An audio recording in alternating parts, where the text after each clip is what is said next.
हाँ, accounting terminology कल से स्टार्ट किया था और उसमें हमने कल सबसे पहला जो टर्म स्टार्ट पढ़ा था वो था कैपिटल। और कैपिटल हमने ये कहा था कि जो भी इन्वेस्टमेंट की जाती है बिजनेस को सेटअप करने के लिए, किसके ज़रिए से? प्रोपराइटर के ज़रिए से, जिसको हम क्या बोलते हैं? ओनर। जो वो बिजनेस में इन्वेस्टमेंट करता है ना, उसको क्या बोलते हैं? कैपिटल। तो फाउंडेशन जो होती है ना बिजनेस की, जो बुनियाद होती है, आइडिया के बाद जो पहले बिजनेस स्टार्ट होता है फ्रॉम आइडिया, बिजनेस का जन्म असल में यहाँ से होता है, ठीक है। फिर उसको रियलिटी में ट्रांसलेट करने के लिए आपको पहली चीज़ क्या ज़रूरत होती है? कैपिटल, ठीक है। तो कैपिटल इन कैश भी हो सकता है, इन काइंड भी हो सकता है। कल ये मैंने आपको समझाया था, ये कैश फॉर्म में भी हो सकता है और ये काइंड फॉर्म में भी हो सकता है। बात आपको समझ आ रही? जिसमें हमने कल पढ़ा था कि थोड़ा सा मैं बताता हूँ कि कल के बिजनेस की मैंने कहा था 5 लाख रुपए इसने क्या डाले थे? कैश में। तो इन काइंड में इसके पास फर्नीचर थोड़ा सा था, उसका भी वर्थ था। हाँ ठीक है, फर्नीचर उसका फॉर एग्जांपल 30,000 का था। और उसने घर से लैपटॉप लाया था, वो भी बिजनेस में इन्वेस्ट किया, उसका भी था 30,000। तो अब ये दोनों चीज़ें, कैश, ये कैश पहले तो ओनर का था। हम बात कर रहे थे किसकी? कल एग्जाम्पल जो मैंने दी थी, हाँ उसमें नाम हमने एक लिया था ना एग्जाम्पल पे, अहमद एंटरप्राइजेस क्या है? वो बिजनेस है। और अहमद क्या है? ओनर है। अहमद एक अलग चीज़ है, अहमद एंटरप्राइजेस अलग चीज़। पहले ये अहमद के पैसे थे, अब ये अहमद एंटरप्राइजेस के है। अब पहले ये अहमद का अपना हो सकता है, फर्नीचर घर में था, उसने घर से निकाला और इन्वेस्ट किया। तो अभी तो इसने खरीदा नहीं, ये इसके पास था, इसने बिजनेस को ये दिया, ठीक है। अब ये बिजनेस का फर्नीचर है और ये लैपटॉप भी किसका है? बिजनेस का है। दोनों क्या है? In kind. आपको बात, ये दोनों क्या है? काइंड, और ये है कैश। लेकिन मनी इज वर्थ इसमें भी है। सो वही हम बोलते हैं ना, amount invested by the owner, ठीक है, इनटू द बिजनेस, ठीक है, या for starting the business. That can be either in the form of cash और it can be in the form of kind. Clear हो गया? अब कैपिटल से जुड़े और भी कुछ चीजें होती है जिसको हम देख रहे हैं। कैपिटल से मैंने कल कहा था आपको, हाँ कैपिटल में मैंने आपको ये टर्म्स ना इसी से एसोसिएटेड है, ये हम इसी में पढ़ेंगे। तो इसमें मैंने पहले क्या कहा था? इसमें एक कहा था मैंने पहले ओपनिंग कैपिटल। कल हमने ये ओपनिंग और क्लोजिंग का किस्सा ही खत्म किया था। ये ओपनिंग क्या होता है और क्लोजिंग क्या होता है वो हमें सारा क्लियर हो गया। पहले ओपनिंग कैपिटल, तो उसके बाद मैंने क्या कहा था? एक और टाइप, क्लोजिंग कैपिटल। तो ये अब आपको फिर से थोड़ा 2 मिनट में बताता हूँ। ओपनिंग कैपिटल क्या हो गया? Starting investment made by the proprietor to start the business, and the capital which is at the beginning of the year, it is at the beginning of the accounting period, we call it as opening capital. Fine. Then at the end of this accounting period, where we stop, where we check how much the business have earned the profit or how much the business has suffered from the losses. At the end of the day, what we need to know? We need to know either we have earned profit or we have suffered from losses. So that at the end, the capital is called closing capital. Then we have one more term that is associated with it. That's called additional capital. That's called. Now, what is additional capital? Business जब आप करते हैं ना, तो उस business में कभी कभार और पैसों की जरूरत पड़ती है। तो एक प्रोपराइटर जो है ना, वो और पैसे बिजनेस में इंट्रोड्यूस करता है। बिजनेस तो उस समय सेटअप हुआ होता है, बिजनेस में तो चला कंटिन्यूसली चलता रहता है, लेकिन और पैसों की कभी जरूरत पड़ती है। बात आपको समझ आ रही? एक होता है कि जब आप स्टार्ट में बिजनेस करते हैं तो आपको अपनी जेब से पैसे निकालने होते हैं बिजनेस की इन्वेस्टमेंट के लिए। लेकिन अब आप बिजनेस कर रहे हो तो आपको बिजनेस में ना और क्या करना? एक्सपेंशन ऑफ द बिजनेस करना है। आप बिजनेस को क्या करना चाहते हो? एक्सपेंशन। 2 तरीकों से हम इन्वेस्टमेंट फिर करते हैं, याद रखिएगा, बड़ा इंपॉर्टेंट है यहाँ पे। जब स्टार्ट में आपको बिजनेस करना है ना, तो अभी आपने बिजनेस को सेट करना है, सेटअप करना है। अब आपको पहले इन्वेस्टमेंट सारी अपनी जेब से जाएगी। लेकिन अगर आपको बिजनेस का एक्सपेंशन करना है, बिजनेस को बढ़ाना है, उसमें आपको अपनी जेब से फिर से पैसे अगर निकालने हैं तो क्या कहलाएगा? Additional capital. दूसरा तरीका भी होता है बिजनेस को एक्सपेंशन करने का, वो होता है जब आपके पास प्रॉफिट हो। प्रॉफिट कम, या उसको हम बोलते हैं रिटेन्ड अर्निंग्स। क्या बोलते हैं? जब बिजनेस में हम कमाते हैं ना, हम कुछ पैसे बचा के रखते हैं, इनको हम रिजर्व्स के नाम से बोल सकते हैं। बात समझिए, वो प्रॉफिट जो हमने ओनर को नहीं दिया। ओनर क्या कहता है? ये पैसे फिर से मैं फर्दर इन्वेस्ट करूंगा बिजनेस में, तो उस फॉर्म में ये भी क्या बनता है? Additional capital. या तो उसने जेब से ही निकाले। कल हमने एग्जांपल ली थी ना, अहमद एंटरप्राइजेस को बिजनेस में और पैसों की जरूरत पड़ी। मान लीजिए एग्जांपल के तौर पे उसने फादर से और 5 लाख रुपए लिए, कहा कि मुझे इस बिजनेस को थोड़ा एक्सपैंड करना है, मुझे और इंफ्रास्ट्रक्चर को सेटअप करने के लिए पैसे चाहिए। तो उसने फर्दर 5 लाख रुपए अगर लगाए, वो क्या कहलाता है? एडिशनल कैपिटल का भी एक सोर्स होता है, या तो आप नए से पैसे निकालेंगे। कभी कभार बिजनेस में क्या होता है कि आप बिजनेस में additional capital out of retained earnings डालते हैं। बात आपको समझ आ रही? ये बिजनेस ज्यादातर, ये बिजनेस जो है ना, ये कामयाबी की तरफ ज्यादा होता है। क्यों? क्योंकि आप अब पैसा कहां से निकाल रहे हैं? बिजनेस में पैसा बच रहा है, वही पैसा फर्दर इन्वेस्ट हो रहा है, उससे क्या हो रहा है? बिजनेस का एक्सपेंशन। आपको बात समझ आई? तो अब पहला क्या था? ओपनिंग कैपिटल, दूसरा क्या था, और तीसरा क्या है? Additional capital. ठीक है, एक और टर्म इसके साथ देखें, इसमें आपका एमसीक्यू बनता है। कैपिटल आप देखोगे बुक पे एक जगह पे लिखा है, लेकिन इसके साथ जो ये टर्म्स होती है ना, कभी सवाल ये इससे पूछता है। कैपिटल तो सब देखेंगे, लेकिन जो इसके साथ ये एसोसिएटेड टर्म्स है, उनसे सवाल बनता है। आपको बात समझ आई? यहां पे हमारे पास एक और टर्म है, that is called as fixed capital. एक और टर्म क्या लेंगे? Fixed capital. एक और टर्म हमारे पास इसमें है, उसको हम बोलते हैं वर्किंग कैपिटल। क्या बोलते हैं? Working capital. कैपिटल है तो पैसा, कैपिटल है तो इन्वेस्टमेंट। बात आपको समझ आई? अगर अब आप इस कैपिटल से फर्दर इन्वेस्टमेंट, जो भी आपके पास पैसा है ना, इससे अगर आपने बिजनेस के वो रिसोर्सेस खरीदे जो बिजनेस में कंटिन्यूअसली आपके साथ जुड़े रहेंगे और उससे आपको रेवेन्यू जनरेट होगा। मैं आपको एग्जांपल देता हूं। फिक्स्ड कैपिटल में से हमने सोचा, मैं एग्जांपल दूंगा, हमने ये बोर्ड खरीदना है। ठीक है, हमने 1-2-2.5 लाख का एक और बोर्ड खरीदना है। ठीक है, तो ये क्या है हमने ये बिजनेस में से, इस कैपिटल में से जो पैसा हमने उठाया, हमने ये बोर्ड खरीदा, इसको हम एसेट कहेंगे। क्या कहेंगे? ये हमारे बिजनेस में हेल्प करेगा रेवेन्यू को जनरेट करने में। एसेट की डेफिनेशन तो हम अलग से देखेंगे, लेकिन यहां पे हमें बात अभी आई कि जो भी पैसा हमने इन्वेस्ट करना है कोई भी फिक्स्ड एसेट खरीदने के लिए, फिक्स्ड एसेट खरीदने के लिए, एसेट सबसे पहली बात क्या होता है कि एसेट आपके बिजनेस का रेवेन्यू जनरेट करने में हेल्प करता है। सिंपल टर्म्स में कहेंगे, इससे हमें पैसे कमाने का जरिया बनता है। कौन? एसेट। हमने अब क्या किया? हमने फिक्स्ड कैपिटल में से हमने पैसे उठाए और हमने बिजनेस में से सबसे पहले ये बोर्ड खरीदा। अब इस एग्जांपल की बात करेंगे, इस बिजनेस की बात समझ आ रही? तो हमने ये बोर्ड खरीदा ना, तो ये बोर्ड क्या है? ये खाली 1 महीने के लिए नहीं, क्या ये 2 महीने के लिए, क्या ये 1 साल के लिए? ये अब कंटिन्यूअस गोइंग ऑन कंसर्न होगा। बात आपको समझ आ रही? और ये हमारे बिजनेस को कंटिन्यूअसली बेनिफिट देता रहेगा। जिस कैपिटल के अमाउंट से आप कोई फिक्स्ड एसेट खरीदेंगे, क्या खरीदेंगे? कैपिटल के पार्ट में से आपने जो हिस्सा इन्वेस्ट किया, जिससे आपने कोई फिक्स्ड एसेट खरीदा, आपने बिजनेस के नाम पे लैंड खरीदा, बिल्डिंग खरीदी, फर्नीचर खरीदा, फिक्सचर्स खरीदे। बात समझ आई? जो हमारे बिजनेस को लॉन्ग टर्म में रेवेन्यू को जनरेट करने में हेल्प करते हैं। बात समझ आ रही? जो आप देखते हैं ना बड़े बिजनेस एस्टैब्लिशमेंट्स, जो बड़ी बिजनेस ऑर्गेनाइजेशंस होती है, वो किस चीज से बड़े दिखते हैं? उनके पास इन्वेस्टमेंट्स बहुत ज्यादा फिक्स्ड एसेट्स में लगी होती है। बात आपको समझ आ रही? उनके पास बिल्डिंग्स होती है, मशीनरीज होती है। बात आपको समझ आ रही? जितने ज्यादा फिक्स्ड एसेट्स आपके बिजनेस में होंगे ना, उतना बिजनेस का लेवल आपका हाई होगा। बात आपको समझ आ रही? तो अब कैपिटल का वो पोर्शन जिससे आपने क्या किया, जिससे आपने एक्वायर किए, अभी तो इसमें आप नहीं जाएंगे, इसको तो हमें इन डिटेल देखना है जब हम एसेट्स पे आएंगे। फिलहाल हम टर्म के, हमें यहां पे जिक्र आया कैपिटल का। अब कैपिटल का वो पोर्शन जिससे आप एक्वायर कर रहे हैं फिक्स्ड एसेट्स बिजनेस के लिए, उसको क्या कहेंगे? बात आपको समझ आई?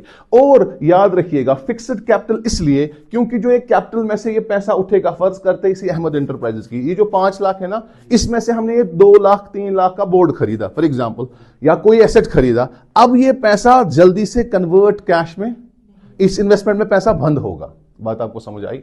आपने फॉर एग्जांपल बिल्डिंग खरीदी, आपने बिजनेस के लिए क्या खरीदी? अपनी बिल्डिंग। अब ये जो बिल्डिंग आपने एसेट खरीदा ना, अब ये पैसा जो है ना, ये वहां पे इन्वेस्ट में बंद होगा। अब ये वापस कन्वर्ट कैश में तभी होगा जब आपको सेल करने की जरूरत पड़ेगी। लेकिन जो हम एसेट खरीदते हैं ना, वो एसेट जो हम खरीदते हैं, जो हमारे बिजनेस में कंटिन्यूअसली सर्विस देता रहेगा, उनको क्या बोलेंगे? फिक्स्ड। हम यहां पे अगर एग्जांपल लेंगे फिक्स्ड एसेट की, ये बोर्ड क्या है? फिक्स्ड। ये फर्नीचर क्या है? Fixed asset. बात आपको समझ आ रही? ये हमारे पास जो चेयर्स लगी है, ये सारा क्या है? Fixed asset. एसी लगा है, ये क्या है? Fixed asset. बात आपको समझ आ रही? ये हमारे बिजनेस के साथ जुड़ा रहेगा और ये जरिया बनता है हमारे बिजनेस में से अर्निंग्स बढ़ाने का। बात आपको समझ आ रही? तो अब ये पैसा जो कैपिटल का पोर्शन था, जो आपने इन्वेस्ट किया, एक्वायर किया, किस उस कैपिटल से हमने क्या एक्वायर किया? Fixed asset. तो क्या नाम पड़ा इसका?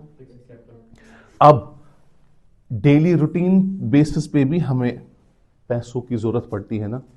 कैपिटल का वो पोर्शन जिससे आप बिजनेस के डे टू डे एक्सपेंसेस को मीट आउट करोगे। बिजनेस के डे टू डे एक्सपेंसेस बहुत सारे हैं। अरे जब हमने रेंट पे कमरा लिया है, रेंट कब देनी है? बात समझ आ रही? रेंट आपको देनी है मंथली। इसका नेचर क्या है? ये रिपीटेड है। हमने फॉर एग्जांपल यहां 3-4 रूम्स लिए रेंट पे, हमें रेंट कब देनी है? अब हमने यही 4 रूम्स की बिल्डिंग खरीदी, मुझे बताओ अब हमें और इसमें पैसा देने की जरूरत है? सो हमारे पास कुछ खर्चे होते हैं ना, जो रोजमर्रा कंटिन्यूअसली बिजनेस के अफेयर्स को चलाने के लिए होते हैं, उनको क्या बोलते हैं हम? उसमें कैपिटल का पोर्शन जो आपके डे टू डे बिजनेस के अफेयर्स को मीट आउट करने के लिए लगेगा, जो आपके पास डे टू डे एक्सपेंसेस होंगे, क्या day to day business experience, मतलब जो भी हमारे पास डे टू डे बिजनेस के अफेयर्स होंगे ना, उनमें जो खर्चे आएंगे ना, वो सारे किसके थ्रू मीट आउट करोगे? आपको बात समझ आई? क्लियरली समझ बात आई?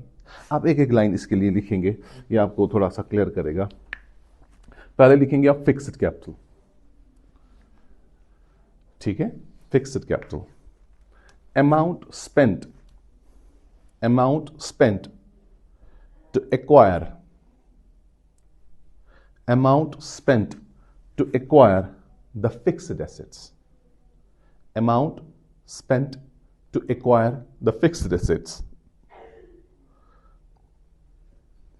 कैपिटल का वो पोर्शन जो आप किस में लगाएंगे? फिक्स्ड एसेट्स में लेने के लिए, हाँ, उसको क्या वो कहेंगे? Fixed capital. Is that clear? For example land, इसकी एग्जांपल है किस किस चीज में ना फिक्स्ड एसेट क्या होता है, तो हमें डिटेल में देखना है फिक्स्ड एसेट के बारे में। यहाँ पे कैपिटल से जोड़ा हमने इसको, land, building, plant and machinery, furniture etcetera, ठीक है? उसके बाद लिखेंगे वर्किंग कैपिटल की एक लाइन। वर्किंग कैपिटल में लिखेंगे आप बेटा amount required,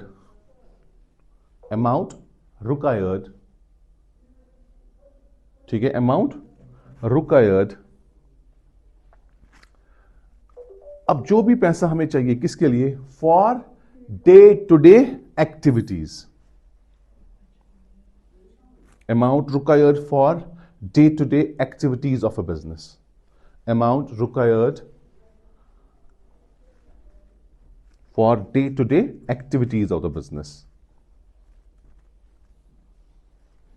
क्लियर? इसके बाद एक लाइन लिखे ओपनिंग कैपिटल की। ओपनिंग कैपिटल क्या है बेटा? मनी और the money is worth, money or money is worth, money or money is worth invested, money or the money is worth invested by the owner to commence a business.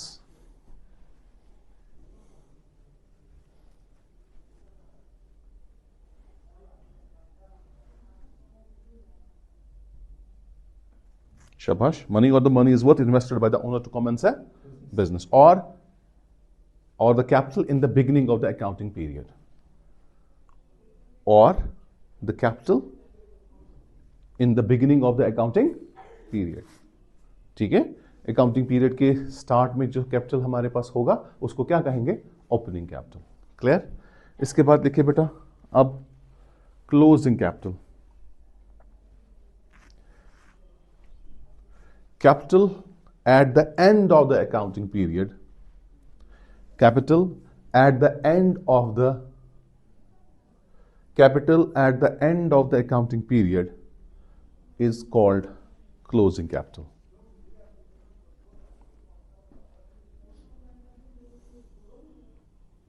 Clear? अब लिखेंगे additional capital.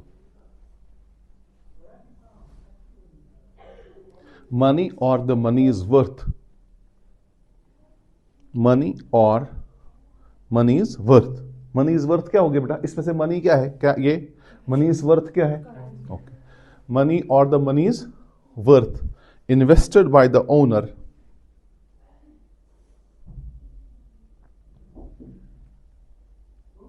क्या लिखा पहले आपने? Start में क्या लिखा?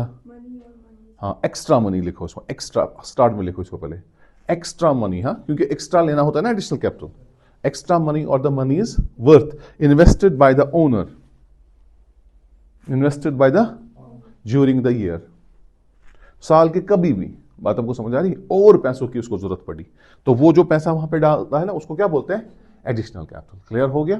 तो हमने इसमें देखा क्या? Opening capital, closing capital, additional capital, fixed capital and working capital. आपको बात समझ आई? तो कैपिटल आपको पूरा समझ आया, अंडरस्टैंड हो गया। कैपिटल से वजूद में आपको कैश भी आएगा और इसके थ्रू आपको एसेट्स भी आएंगे। बात आपको समझ आई? क्लियरली समझ आ रहा है ना? तो अब हम एक और टर्म आज देखेंगे, वो है गुड्स। टर्म हमारे पास अभी सेकेंड है, ठीक है?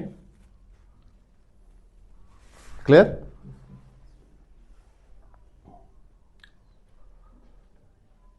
अब इससे पहले एक और चीज देखते हैं, गुड्स तो रखें, अभी हम एक देखते हैं पहले ड्राइंग्स। ये आपको प्रीवियस कॉन्सेप्ट से ना रिलेट करेगा। तो हमने कहा था कि जो अहमद है और अहमद एंटरप्राइजेस है, ये दो अलग अलग एंटिटीज है।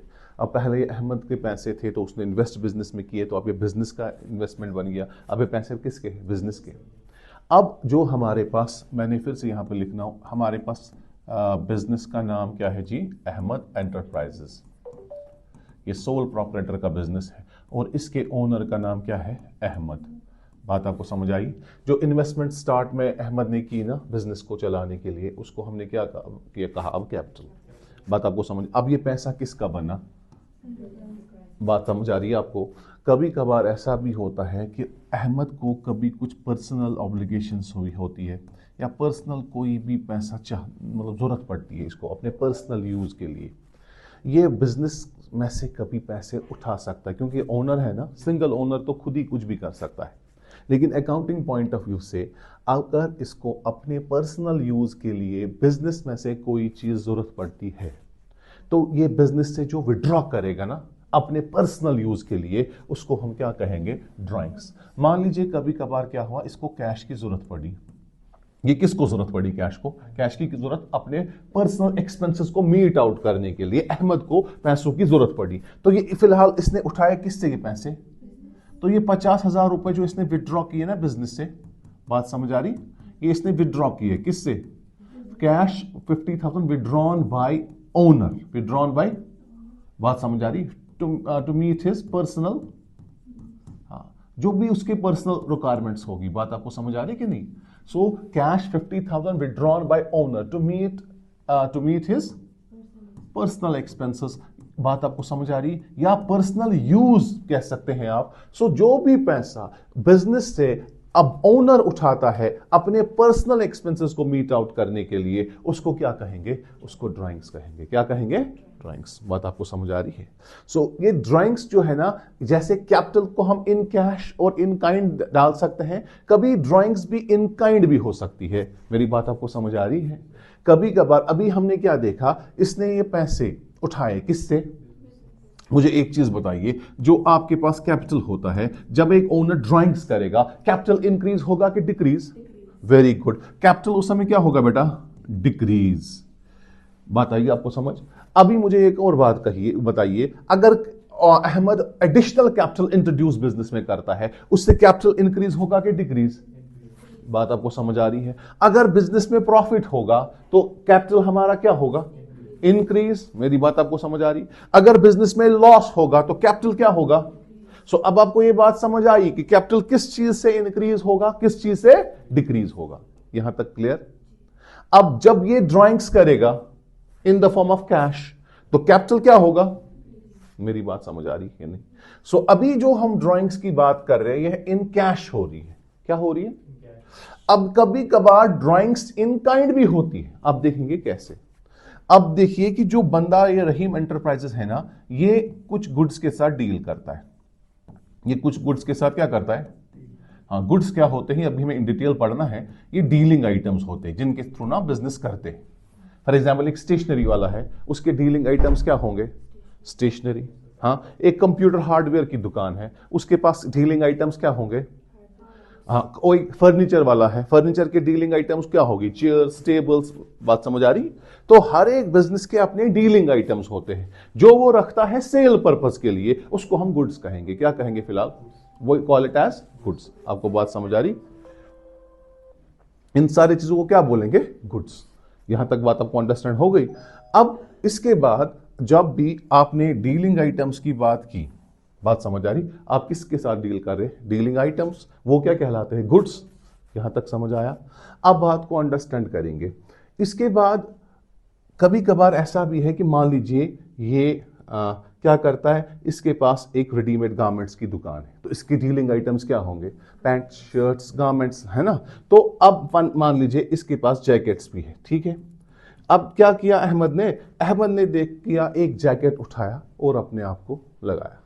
तो मुझे बताइए, इसने ये चीज जो है ना, ये कहां से इसने उठाई, बिजनेस से। किस लिए, पर्सनल यूज के लिए। तो ये भी कहलाएगी ड्राइंग्स। तो ये जैकेट्स के साथ डील करता है ना। इसमें से इसने एक जैकेट उठाया, आपको बात समझ आ रही, और ये किस लिए इसने यूज किया, इसने मत सेल किया इसको, बात आपको समझ आ रही। इसने ये किससे विड्रॉ किया, बिजनेस से, बात आपको समझ आ रही। तो बिजनेस से उठाया, तो ये कहलाएगा ना ड्राइंग्स इन काइंड। आपको मेरी बात समझ आई। बिजनेस का कोई भी चीज अगर ये पर्सनल यूज के लिए उठा रहा है, बात समझ आ रही, पर्सनल यूज उससे ले रहा है, तो वो क्या कहलाएगा, ड्राइंग्स। सो ड्राइंग्स को आप कैश में भी ले सकते हैं और काइंड में भी ले सकते हैं। बात आपको समझ आ गई, क्लियरली समझ आया। अब हम कह सकते हैं ना ड्राइंग्स दोनों तरीकों से हो सकते हैं, है कि नहीं। किस किस तरीके से, शाबाश। It can be either in the form of cash और it can be in the form of, so आप कह सकते हैं goods taken by the owner for the personal use, इसको क्या कहेंगे, ड्राइंग्स। एनी कैश और a money's worth withdrawn by the owner for his personal use, we call it as drawings। आपको मेरी बात समझ आ रही है, अंडरस्टैंड हो रहा है। अब मुझे एक बात कहिए, अब कभी कभार ऐसा होता है एक बिजनेसमैन अपने बेटे का फी भरता है, ये बिजनेस एक्सपेंस है कि उसके बेटे का पर्सनल एक्सपेंस है। कभी कभार ऐसा होता है कि एक ओनर बिजनेस से पैसे उठाता है और अपने बच्चे का फी पे करता है, तो वो भी क्या है, बात आपको समझ आ रही। हमने अगर यही ओनर अपने पैसे उठाता और बच्चे का फी भरता, तो हमारे लिए ये आइडेंटिफाई जब करने की बात आएगी ना, तो वहां पे कहेंगे ये बिजनेस की ट्रांजैक्शन। अब यहां पे हम कह रहे हैं ये यही वही फी भर रहा है, लेकिन पैसे किससे उठा रहा है, तो यहां पे हम इसको ड्राइंग्स मानेंगे, ये बिजनेस की ट्रांजैक्शन। इस पे एक सवाल बनेगा आपको, इस पे क्वेश्चन आता ही आता है कि आपको आइडेंटिफाई करना आना चाहिए। आइडेंटिफाई करने के लिए वही कंडीशंस मैंने कही थी, it should be express in the form of money and it should be related to the business. दोनों में से दोनों होने जरूरी है। अगर एक चीज सेटिस्फाई हो रही है दूसरी नहीं, तो वो चीज अकाउंटिंग के लिए रिकॉर्ड नहीं होती। तो मुझे एक बात बताइए, इसने क्या किया, इसने विड्रॉ किए पैसे। हाँ, कभी कभार हमारे पास बिजनेस का बैंक अकाउंट भी होता है, ठीक है। क्या होता है, बिजनेस का क्या होता है, बैंक अकाउंट। हम तो कैश बेस, आज तो कैश बेस से ज्यादा तो बैंक में ही सारा होता है। कभी कभार आप बैंक से पैसे निकालेंगे पर्सनल यूज के लिए, withdrawn money from bank for the personal use of the owner, again it's a drawings. बात समझ आ रही। Any cash withdrawn from the business for the personal use, जहां पे पर्सनल इफेक्ट्स का यूज होगा, वहां पे वो क्या कहलाएगा, ड्राइंग्स। वो इन द फॉर्म ऑफ कैश भी होगा, इन द फॉर्म ऑफ काइंड भी होगा। सो यहां पे देखिए जी, इसने ड्राइंग्स किए किस फॉर्म में, गुड्स के फॉर्म में। आपको बात समझ आई, बात अंडरस्टैंड हो रही है आपको। सो ड्राइंग्स जो हमारे पास होंगी वो कैश विड्रॉ करे, गुड्स विड्रॉ करे, बैंक से पैसा विड्रॉ करे पर्सनल यूज के लिए, वहां पे वो क्या कहलाता है, ड्राइंग्स। बात आपको समझ आ रही। अगर हम यहां पे फिर से वही कॉन्सेप्ट आता है, business and businessman are two separate, वरना ये कहता मैं ही तो ओनर हूं, मैं ही तो। अगर ये ऐसे ही उठाता जैकेट और इसको रिकॉर्ड ही नहीं करता, उसकी एंट्री नहीं करता, तो यहां पे क्या होता, तो हम बिजनेस और बिजनेसमैन को एक ही चीज मानते हैं।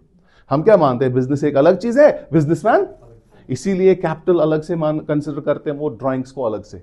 बात समझ आ रही। कैपिटल जो होता है ना, ये बिजनेस फिर आने वाले टाइम में आप पॉइंट समझ आएगा, ये लायबिलिटी होती है। बिजनेस मानता है ये मुझे ओनर की क्या है, लायबिलिटी होगी, ऑब्लिगेशंस। बात आपको समझ। कैपिटल इज ऑल्सो कंसिडर्ड, अभी तो हमने लायबिलिटी नहीं पढ़ी इसलिए मैंने नहीं कहा था, लेकिन अब यहां पे बात छेड़ी तो हमने क्या कहा, capital is also the liability of a business is a internal liability. क्या कहते हैं इसको? बात आपको समझ, बिजनेस अलग है ना, बिजनेसमैन अलग है। अब बिजनेसमैन ने जो पैसे बिजनेस में डाले, बात समझ, बिजनेस क्या बोलता है, हम किसकी तरफ से हैं? अकाउंटेंट्स। बिजनेस कहता है ये हमारे लिए एक लायबिलिटी।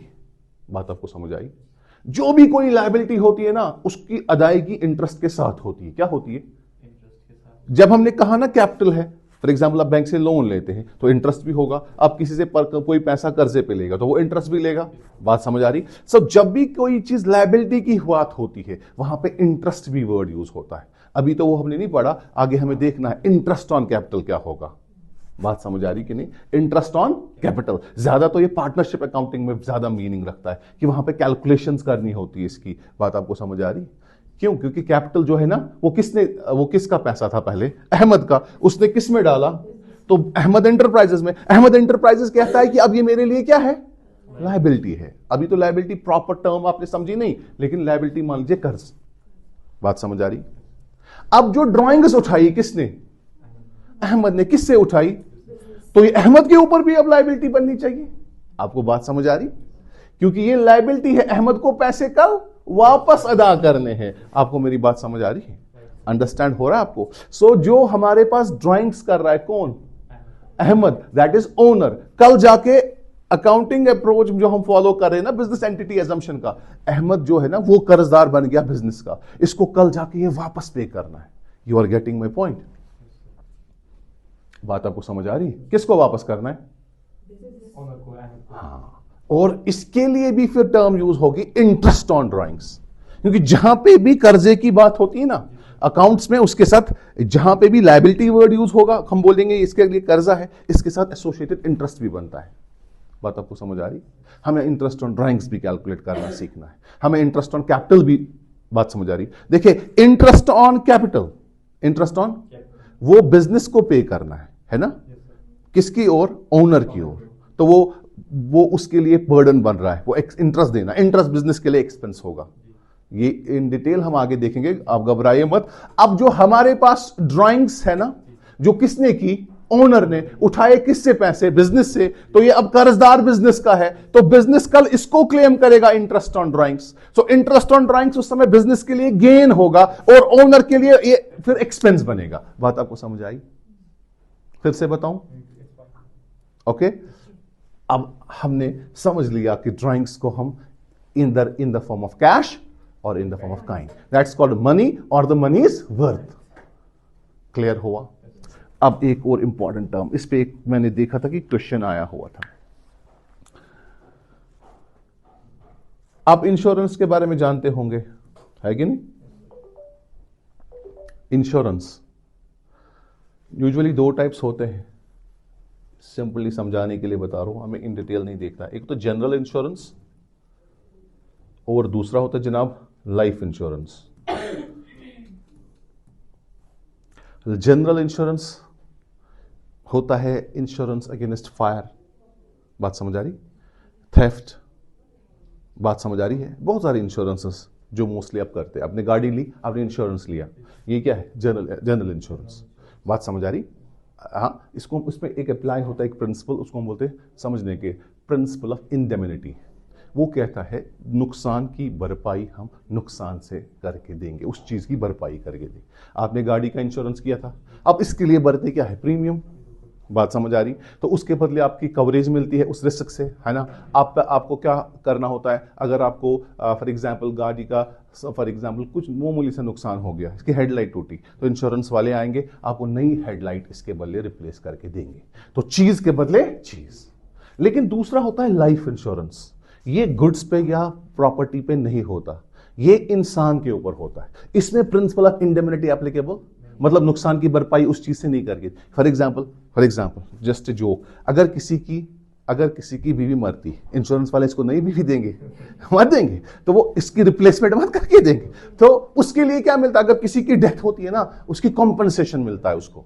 बात समझ आ रही? लेकिन वहां पे भी क्या भरना पड़ता है जनाब? प्रीमियम। मुझे बताइए लाइफ इंश्योरेंस अब किसका होगा? ये अहमद का हो सकता है कि अहमद एंटरप्राइजेस का हो सकता है? वेरी गुड, बात समझ आ रही? हम अगर हम अहमद एंटरप्राइजेस का इंश्योरेंस करेंगे भी, तो वो कौन सा इंश्योरेंस होगा? बात आपको समझ आ रही? अगर हम उसकी LIC की पॉलिसी बनाएंगे, वो किसकी बनेगी?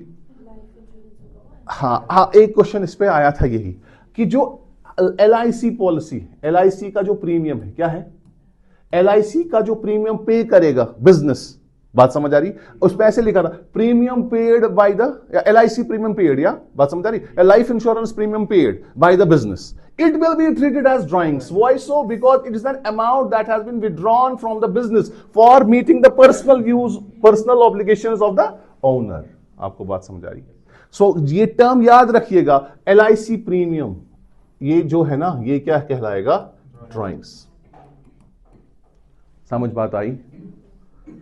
इसी तरीके से हमारे पास एक और टर्म है, ठीक है? Life insurance premium is what now? Drawings. ये बिजनेस का खर्चा नहीं है, ये किसका खर्चा था? अहमद का, ओनर का। किसने पे किया? अगर वो अपने जेब से खुद पे करता तो हमें आफत ही नहीं, यार हमें, हमारी लिए ये कोई मीनिंग रखता ही नहीं, क्योंकि any expense related to the businessman and paid by himself, we have nothing to do with it. बात आपको समझ आई? यहां पे इसलिए क्योंकि पैसे किससे उठे? बात आपको समझ आई? ऐसे ही याद रखिएगा, आपके पास, हमारे पास टैक्स होता है ना? क्लियर? इनकम टैक्स, टैक्स भी हमें पढ़ना है थोड़ा सा, इकोनॉमिक्स में भी आपको पढ़ना है। टैक्स में भी हमारे पास दो टाइप होते हैं, एक होता है जी समझाने के लिए डायरेक्ट टैक्स, और दूसरा होता है इनडायरेक्ट टैक्स। ठीक है? डायरेक्ट टैक्स जो होता है ना, it is charged against a person. Indirect tax जो होता है ना, it is charged against goods and services. Direct tax is charged against person. वो पर्सन क्या है? वो हम इनकम टैक्स एक्ट में पढ़ते हैं। इनडायरेक्ट टैक्स किसके अगेंस्ट चार्ज होता है? Goods and. अगर आप इनकम टैक्स पे करोगे तो वो किसका होगा? असल में सोल प्रोपराइटर का अपना होगा, उसने इनकम कमाई है, उसको चार्ज क्या किया गया? टैक्स। अगर वही इनकम टैक्स खाली ऐसे लिखा होगा, ऐसे लिखा होगा जी, income tax paid, so it's basically a drawings, because ये बिजनेस का नहीं है, ये किसका है? तो पेड का मतलब यहां हुआ कि ये पैसे बिजनेस से निकले। आपको बात समझ आ रही? अगर ऐसे लिखा होगा income tax paid by the, income tax paid by the Ahmed from his own account, so it will not be recorded, because then we identify it as a businessman's personal transaction, not related to the business. Is this clear? So अभी आपने क्या clearly, इस पे आपको questions बनते हैं, किस पे? ये पॉइंट पे ना, ये याद रखिए। इसमें मैंने जो भी 2-3 साल के पेपर देखे ना, ये इसमें क्वेश्चन था ही था ड्राइंग से रिलेटेड। बात आपको समझ आई? सो ड्राइंग सब समझ आ गया। So जो भी money or the money is worth withdrawn by the proprietor from the business for his personal use, or any expenses related to the businessman paid from the business, it's also treated as a drawings. Example, LIC premium. Example, बात आपको समझ आ रही? Clearly बात समझ आई? सो क्या हमने बेटा देखा? ड्राइंग्स। क्लियर हो गया? समझ आ गया आपको? तो आज क्लास, हाँ ठीक है, आज हम इतना देखें, कल इसको इंशाल्लाह कंटिन्यू करेंगे। ठीक है?